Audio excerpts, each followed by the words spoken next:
radar sur le plateau de Télématin, mais par contre, si quand même, une lumière là encore dans la nuit, grâce à vous, Christelle Balestrero, puisque vous allez traquer pour nous le sel et nous expliquer comment faire sans le sel ou mieux avec des substituts en fait. Alors, juste avec un petit conseil pour Loïc avant qu'il revienne demain, parce que ce que j'ai vu sur le plateau, Ça vous plaît pas? j'ai vu du jambon, du fromage, des tartes. Donc, Loïc, si vous êtes encore avec nous, petit conseil, allez prendre des fruits et des légumes, parce que si vous mangez en même temps que ces produits qui sont très salés, parce que vraiment, ce sont des produits très salés, si vous prenez des fruits et des légumes, vous avez avec vous du chlorure de potassium. Or, le chlorure de potassium, c'est l'antidote au sel. Plus vous mangez salé, plus vous devez mettre dans vos assiettes des fruits et des légumes. C'est très simple, hein, quand vous regardez une salade de chèvre, c'est pas bête. Il y a la salade, il y a le chèvre est salé, mais c'est vrai que le fruit ou le légume, ou par exemple le melon, permet de limiter les effets délétères du sel.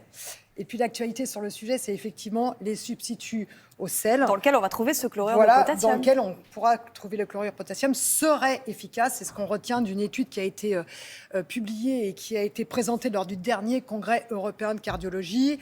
Attention, il s'agit d'une substitution à 25% de potassium. On a enlevé le chlorure de sodium, 25% de chlorure de sodium, et on a rajouté du potassium. Visiblement, ça fonctionne contre l'hypertension et contre les AVC à faible dose, mais il faut faire attention aussi. Certaines personnes sont fragiles, comme les personnes âgées, les personnes qui sont insuffisantes cardiaques ou insuffisantes rénales. Alors, je trépigne parce que j'ai des questions de téléspectateurs qui arrivent. D'abord, on va commencer par Sandrine de Douai qui dit « J'essaie de mettre moins de sel quand je cuisine, mais mon fils et mon mari ressalent systématiquement mes plats. Comment faire ?» Comme je la comprends. Alors déjà, on est entre filles, donc je peux me permettre. Il suffit de ne pas mettre la salière sur la table. Parce que si vous avez des garçons à table, voilà. Mais ils vont la chercher, Christelle. Ils ont du mal à se lever quand même à table pour aller chercher la salière. Et en plus, ils trouvent jamais rien. Vous savez, c'est où Il y en a qui râlent. Je les vois râler derrière la caméra. Vous avez des messages à faire passer, C'est vrai, peut-être. messieurs, vous avez du mal quand même à les chercher. Et vous les trouvez jamais. Donc déjà, pas de salière à table. Attention aussi, la salière, c'est que 10% du sel que nous avons dans notre alimentation. Oui. Le reste, ça vient des produits préparés. Là, c'est quand même le petit croissant du matin. C'est 1 gramme de sel. Rappelons que l'Organisation mondiale de la santé nous dit de ne pas dépasser 5 grammes de sel. Par jour. Par jour. C'est pas pour ça qu'il faut manger 5 croissants. Non, voilà. Mais si vous mangez déjà un croissant et qu'après vous prenez un quart de baguette, c'est 1 gramme de sel. Le pain de mie.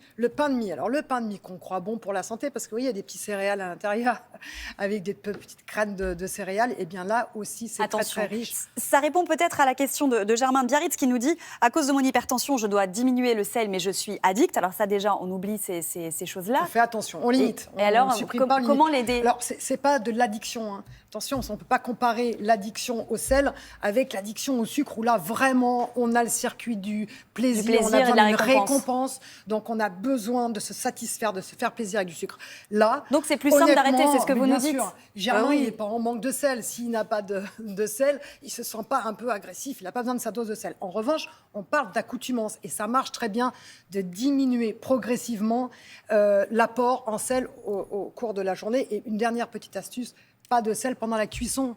Mais non, parce qu'en fait, le sel rentre dans les aliments, alors qu'il suffit de mettre du sel à la surface des aliments en fin de cuisson pour avoir l'impression que vous mangez salé, mais finalement, vous mangez moins salé. Bon, et puis on va à fond sur les épices, les gomasio, pourquoi pas, qui rajoutent un peu d'acide aussi, parce que les récepteurs au goût acide sont à peu près très proches des récepteurs du citron, du vinaigre de xéra, etc. Dans les salades, moins de sel.